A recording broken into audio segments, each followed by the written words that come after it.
Hello Ma'am Celia Aguilar. So ito po yung ating order na sewing machine. So gagawin po natin ito Ma'am ng full video tutorial. Panoorin nyo po sa ating YouTube channel Mato Panumpang Vlog at saka sa ating Facebook page sa Mato Sewing Machine Vlog. Okay? So paki-unbox po ito, paki-video at paki-share po Ma'am. Once na matanggap niyo po itong sewing machine natin Ma'am. So ito po Ma'am yung ating foot pedal, yung kasama yung transformer. At saka yung accessories niya po ma'am, nandito po siya ma'am. Ayan, napakarami po siya. Kung ano po nakita niyo sa ating live Pinaflex po, yun na po yung nakalagay dito at makukuha niyo po ma'am. Okay? Okay Ma'am Celia Aguilar. So ito po yung saksakan ng ating sewing machine. At dito po natin isasaksak. Huwag niyo po siya isasaksak ng direkta. Kailangan dumaan po siya dito ma'am. Ayan, so ito po yung sinulid natin ma'am. Okay? So umpisaan po natin maglagay ma'am para po makita niyo po siya. So ito po yung unang-unang gagawin po natin ma'am. Itong sinulid natin, ilalagay po natin dito. At ilalagay po natin yung lock. Ayan po siya. Then, ilalagay natin dito ma'am. Ayan. Pwede niyo po siya ipasok ng ganito po ma'am. Ayan. Papasok niyo lang po siya dyan. Then, sundan niyo po yung arrow. At kailangan po ma'am, nakataas po yung pressure foot niya ma'am. Dahil para po mag-release yung ano natin dyan, tension. Ayan. Pag naitaas niyo po siya, i-guide mo na lang po siya ma'am ng ganyan. At mayroon po siyang hook dito na malaki. Ayan po ma'am. Ayun. Okay. Then mayroon po siyang arrow na susundan. Then pagkatapos po natin yan ilagay sa hook. So iano po natin siya ma'am. Ayan. Dediretso po natin dito ma'am. Ayan. Okay. Then ipapasok po natin siya ma'am doon sa butas ng karayom. Ayan. So kung pwede nyo po subukan aralin yung automatic shooter thread ng ating sewing machine. Ito po siya ma'am, itaas lang natin ito. Then ipapress natin ito ma'am. Gigita nyo po dito sa gilid. Ayan, igaganyan nyo lang po siya. At siya na po yung magpapasok ng butas sa karayom. Okay, so ulitin ko po ma'am. Ayan. Okay. So ito po siya ma'am, Celia. Ayan. Then bibitawan natin, magkakaroon ng bilog sa loob. At kukunin natin siya. Then itaas mo siya po ulit. Then yung sa bobbing po natin ma'am, ito po siya. Ipa-press natin yan at makikita natin yung arrow. So ayan po ma'am. Okay. Then pagkatapos ito ma'am, ito kung sakaling gusto niyo po magpundo lang sinulid, so dito po tayo magpupundo ma'am. Ayan. Okay.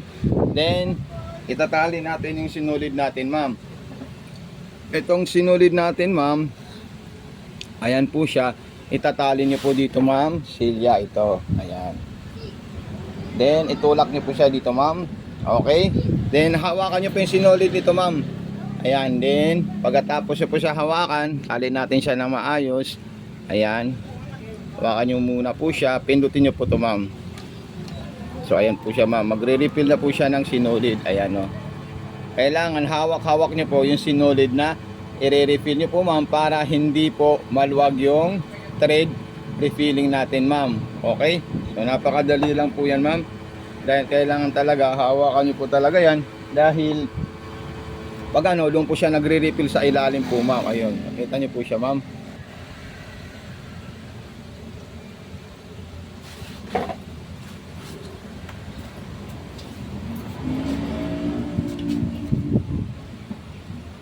So ito po siya ma'am, pwede nyo po ito tanggalin ma'am para matanggal nyo po yung pinakaano sa ilalim. So ayan po siya, ayan.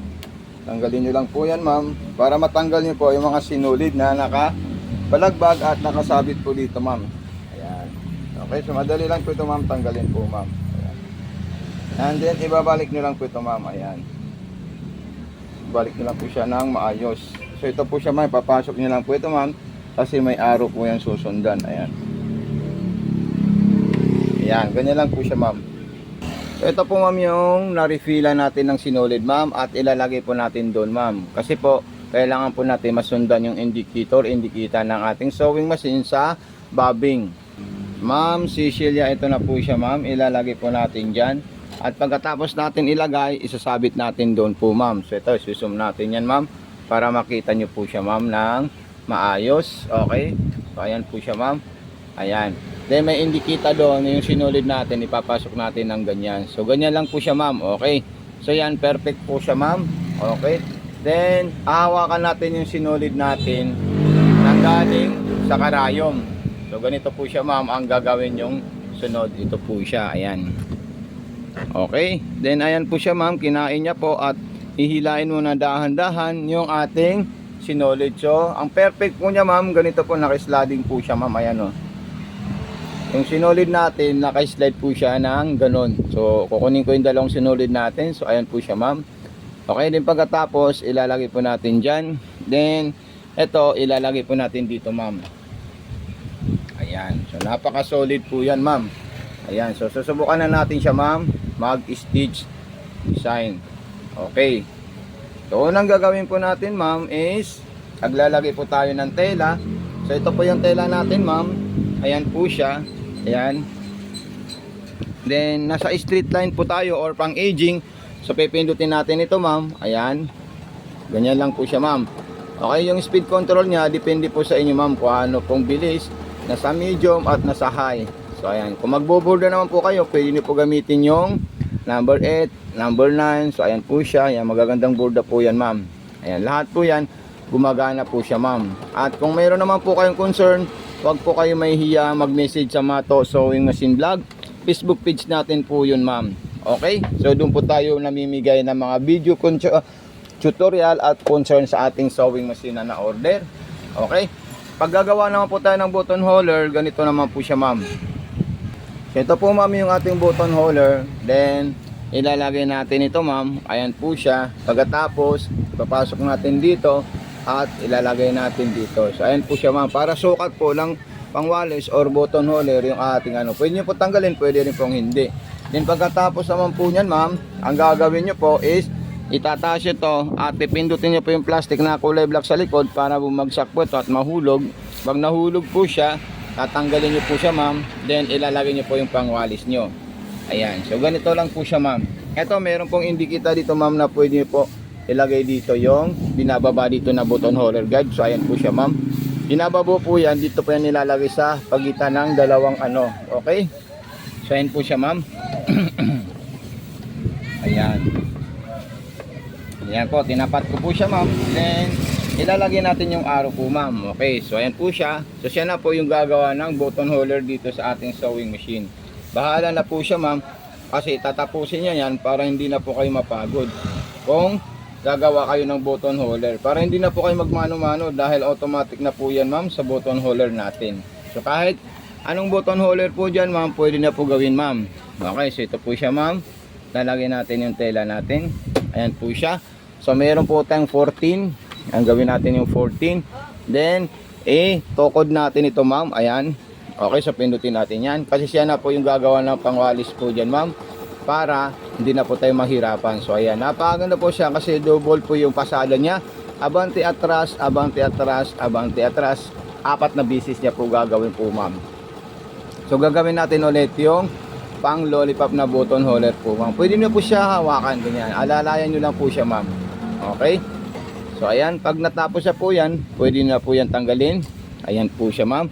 Then itaas nyo lang po yan. So ito po siya ma'am. Ayan. So tanggalin nyo lang po yung mga pulo sobrang sinulid. So gagawa po tayo ulit ma'am ng button holder natin ulit. Ang gagawin naman po natin is yung pang lollipop. So number 16. So ayan po. Pindutin nyo po ito ulit ma'am. Tapos siya na po yung bahala. Mamaya, ite-testing natin yung foot pedal natin ma'am. Okay. So ayan. Pag natapos niya yan, pabayaan mo lang po siya ma'am. Ayan, napaka-solid po yan ma'am at napakagandang sewing machine. So, congratulations po sa iyo ma'am Cecilia Aguilar sa pag-avail mo sa ganitong sewing machine po ma'am. So, ayan, tatanggalin natin yan once na matapos niya po yung button holder natin ma'am. Ayan, napaka-solid talaga po siya ma'am. Okay, so ito po siya ma'am. Ayan. Then, taas natin ito at ipakita natin. So ito na po siya ma'am. Ayan, napaka-solid po siya ma'am oh. Napakaganda. Okay, so isasaksak natin yung ating foot pedal dito sa gilid niya para yun naman ang testing natin sa zigzag, garterized, street sewing. So ayan po ma'am, itataas ko lang po yan. Then pipindutin ko yung itim sa likod para matanggal po natin yan. Then ilalagay po natin ito ma'am. Ayan. Okay. Then isasaksak natin yung foot control natin sa mismong saksakan ng ating sewing machine. So ito po siya ma'am. Ayan. Then isasaksak ko po dito dahil ang gagamitin natin is foot pedal. So ito po siya ma'am, ayan, ayusin lang natin itong sinolid na nakabalagbag po dyan para, ayan, so gagawa po tayo ng sigsag. Ano po yung sigsag natin? Number 3, ayan, pwede po yung tuloy-tuloy. So ito na po siya ma'am, ayan, sigsag na po yan ma'am. Okay, so pwede nyo po gamitin din yung pinakamalaking sigsag nya, yung number 4, ayan, so number 4 po siya, ayan, then pwede nyo po gawing mas malapad, pwede nyo po gawing mas masinsin. So depende rin na po ma'am sa'yo kung gaano kasinsin yung gagamitin mong sigsag po niya ma'am. Kasi may adjustment naman po dito na straight at saka sigsag. Ayan, napaka solid po yan ma'am. So ipakita ko muna sa'yo ma'am yung ginawa niyang sigsag. So ito po siya ma'am, ayan. Ayan po. Solid na solid. Yung gagawa naman po tayo ng straight line natin. Ayan. Straight line, punta lang po tayo sa number 2 tsaka number 1. So ito po siya ma'am. Then masinsin po yan ma'am, pwede nyo po siya gawing malalayo, dito po siya ma'am, ayan. So malalayo na po yung hakbang ng ating stitches po ma'am.